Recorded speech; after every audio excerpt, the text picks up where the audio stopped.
Okay, hand planes. Hand planes. I also wanted to show some screwdrivers.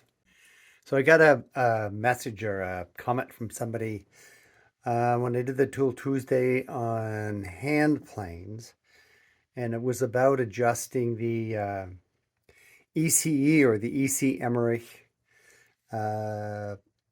wooden planes that are they're still made in Germany, which is really nice to see. I wish more Canadians or I guess Veritas tools, Veritas planes are made in Canada and tools out of Lee Valley. It would be nice to see a lot more of that. Anyways, it's taken me quite a while to get back. I was up north when I got the comment, and then when I came back and then I realized, well, one of my hand planes was missing.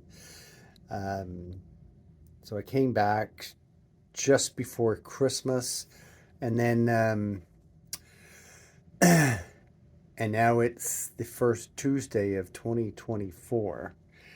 So I want to show the hand plane that I brought. Okay, so that's it there. And I did show how to adjust these on that video. This is the jack plane. I did not really show how to adjust those. Something else that I also picked up through a company called Worth, largest fastening company in the world. This was just one of these things where I I don't know, it kind of looked neat. They're quite expensive. And I thought, well, why not get a nice screwdriver set for the shop? Now, the thing that I found out about these is, I got a smaller one here. There's no Robertson. Is that like they're well made, a hardened tip. The shaft goes right through to the tip. So when you have a normal screwdriver, if you bang on the end of it, most of them are rubber, and you smash up the end of it, and it ruins it.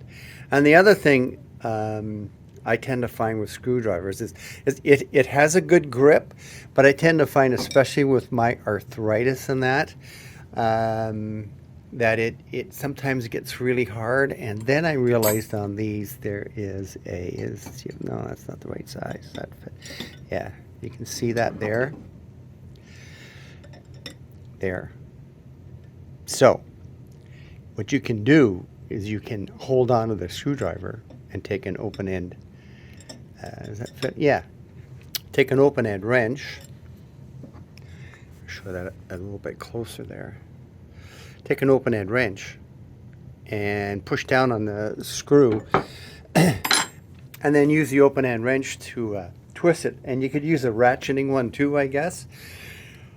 So I find them amazing quality for a fairly high price. I mean, I think we tend to get used to going to Canadian Tire or whoever and buying the cheapest set that we can find, and then they get messed up and they get screwed up and no one cares, and you throw them out and you just go and buy another set. But I think sometimes it's nice to have good quality tools, which is where I am going to be talking about these hand planes again and how to adjust them.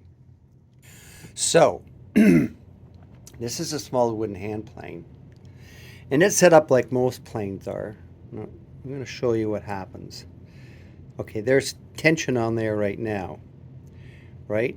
And this is backing it off. And if I want to make it go down, see that? It's not doing anything there.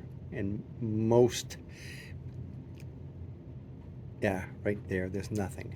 Now I'm getting a bit of resistance, so I'll be getting something there, and I guess that's because of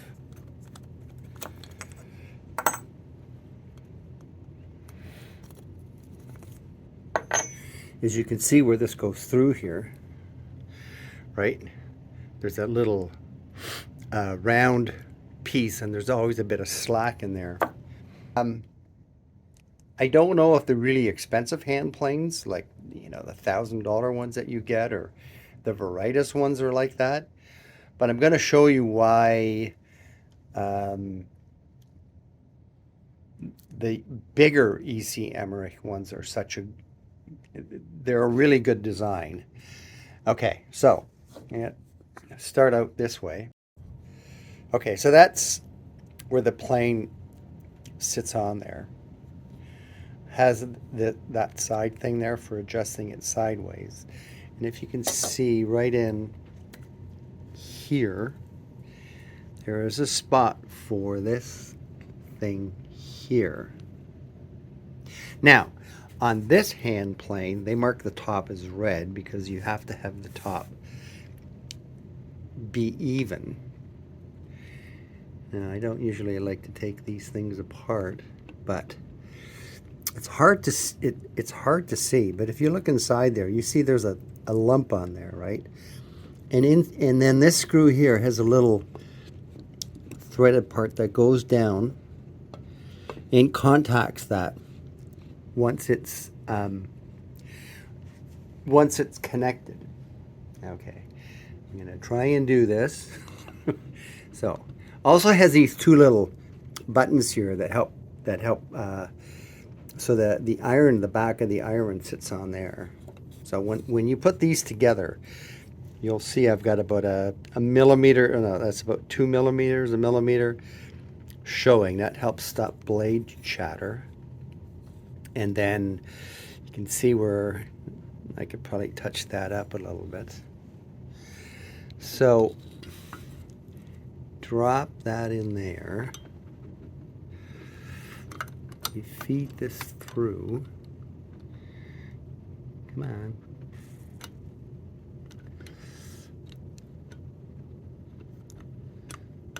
Trying to do this with one hand. Okay, I'm going to back this off a little bit.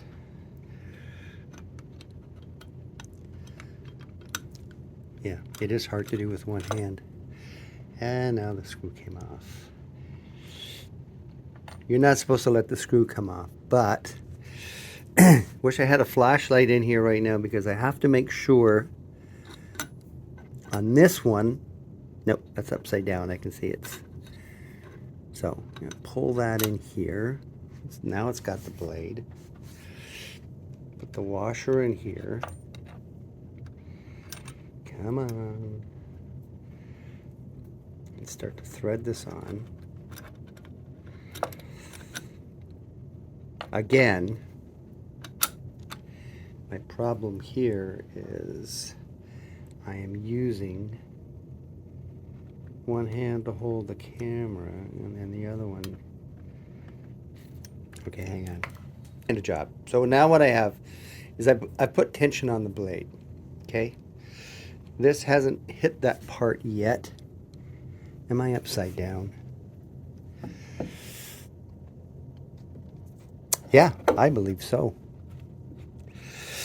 Trying to mess around with this thing. I'll be back in a second. Okay, my mistake. I did have it the right way around. So now I'm getting a bit of, I don't know, it still looks to me like it isn't. And I will soon find out, because if this screw here,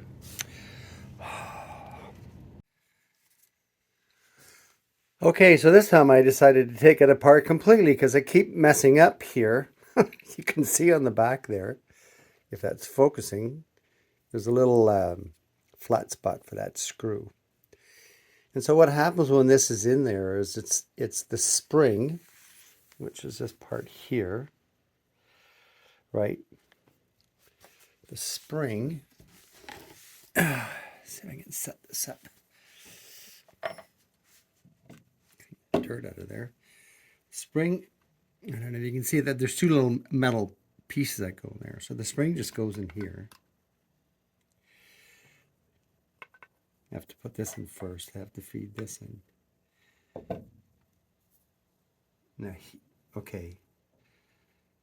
So I can tell the top now. I don't know if you can see. There's a little bit of writing in the top. So instead of the red, there's the writing on top. Feed that through. Put the spring in. the washer in. Start threading this on. I do have instructions, but then whoever looks at instructions, right? No one wants to do that. Now, drop that in there. Give that a turn. Feed you through. Come on.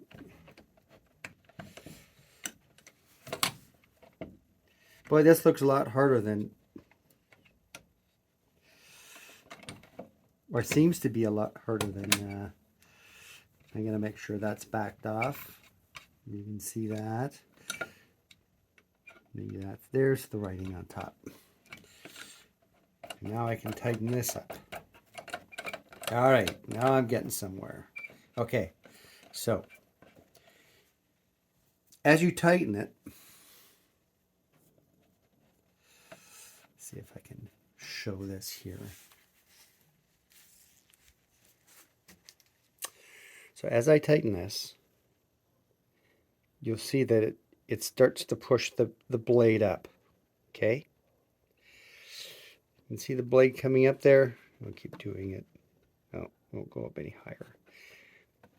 So it's going to drop it down. Then I'm going to engage this screw up here. It's going to engage the back part of that metal there. Okay. And you constantly have to back this up as you're pushing that down. You have to have enough tension on there so that there's no chatter. So I'm still not down into the wood yet. I have to back this up a bit. Back that one up. Now tighten this one down until I feel it. Yeah, it's grabbing. So, no, I don't have to back that up. I can back that up. Back that up. And tighten that one a little bit. So I think I'm pretty much set up. I can just wait. Okay, I'm grabbing now, and I'm just seeing how tight that is. It's fairly tight, but not super tight. And now I'm grabbing onto the wood. So if I back it off, I'm not grabbing onto the wood. That's a little bit loose. You can always tighten it if you're getting like chatter in the wood, if this starts to chatter.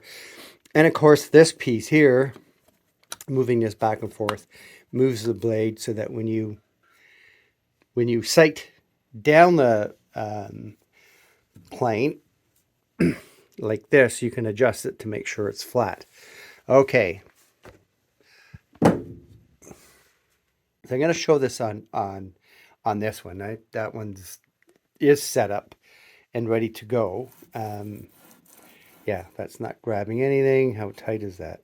It's pretty tight, so I should back that. You don't want to do any damage to your tool by over tightening this, right? Okay, there it's grabbing there. And so the nice thing is here is it's grabbing. I'm pushing against this knurled thing here. And I back it off just a little bit. It's grabbing less. Okay. So it's still grabbing, back it off. So whereas the small one I had, or where a regular plane has this kind of empty spot where it's not doing anything, and it becomes very difficult to adjust back and forth because these are tension with the spring. You can easily make minor adjustments to deepen the tool or to pull the blade back. It's really easy. The smoothing plane has another feature. You can see that screw on top there. And what it does is, you see that little piece of wood moves back and forth. And it just closes the mouth where the blade is so that you have less chance of tear out. Like I said, this is a smoothing plane. Generally, take the edges of the blade and take the sharp edge off so that you don't get those sharp cuts into the wood. So in the video I did about planes. You see that scrub plane there with the rounded, um, the rounded blade? Difficult to sharpen. It doesn't have to be really like perfect or anything, because it's not scooping. It's just scooping from the middle. Um, it's great for taking a rough piece of wood and taking high spots off of wood. And then this is a smaller plane, and I did go over this in the last video, how to adjust these. If I can do this with one hand again. All right. So what I bought was a brass mallet, brass on one side, and I guess it's nylon on the other. This one is got it at Lee Valley. Lee Valley also has one. It's more expensive. This one is also good for making guitar necks, when you're putting the frets in. I guess you tap the frets in with that side. But where it's good for here is that when I knock in the wood here, the wedge, I mean, I should never knock them in hard. I can tap it that way. To loosen it, I just tap back and forth. Now, I'm just going to go over this again. Okay, so how you adjust these. Okay, it is grabbing.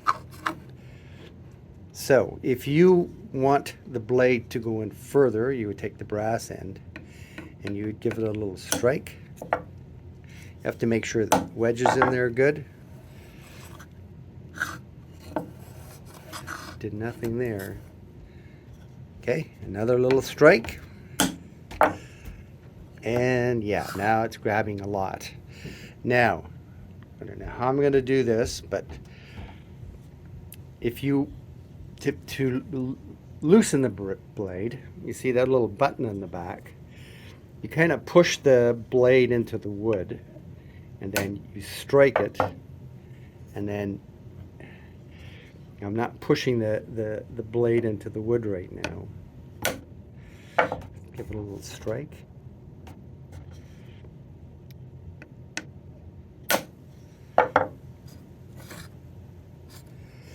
So I might have to hang on to it.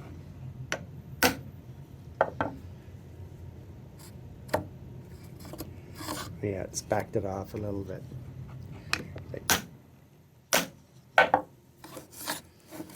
And now it's pretty much backed it off completely again. And then for when you're setting down your blade, to make sure that the blade is sticking up evenly on both sides, you would just take the metal part and tap on this metal blade from side to side until it was set up. So you'll see the wedge planes, the planes that work with the wedge, they're not actually that difficult to use. Get my camera to follow me around here. Anyways, they're not that difficult to use. I don't do hand planing all the time. But yeah,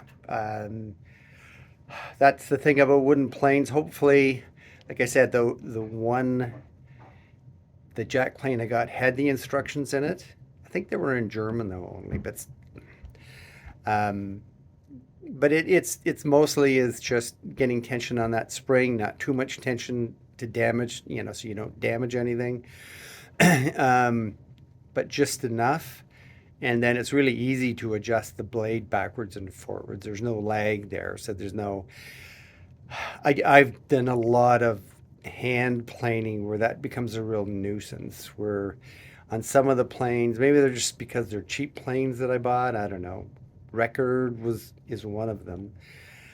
I just tend to find it to be very frustrating to kind of go back and wait for it to grab again and then do the little adjustment, try it on the piece of wood. And frankly, a wooden plane with a wedge, in my opinion, is a lot easier to handle than than that kind of a plane. So when you get to these other more expensive planes with the spring, they are really nice to use. However, I've not really spent a lot of time with something like a Veritas plane or any of these other. They have guys that make planes that are like $1,000 and stuff with brass in them, and maybe they don't have that lag. Maybe they're there has to be a reason that it's that expensive. I don't do enough planing for that to be worthwhile. So um, haven't shot a video about up north, mostly because it's just the same thing. The solar panels. The solar panels are working pretty good around Christmas or before Christmas when we were up because I had them set pretty steep. I think I don't know if I've shown that I had to move them around again because of the way the sun shifts. So I have 5 panels in a row and one separate one behind the cabin because the cabin was blocking the light going to it. It's been very gray up there. I brought a battery home, and I've got the one charger here. It's not a big charger, but I think over the period of a week it should charge that battery back up again because, of course, the last day we were up there, the sun came out. We brought the trailer home, so we wanted to leave early enough to empty the trailer, like we had the battery on the trailer, and I brought the one thickness planer home. So we left early, and I guess because of the cold and the angle of the sun, that thing was charging that battery like crazy. But I'm not ready yet to leave the charging just to go when I'm not there.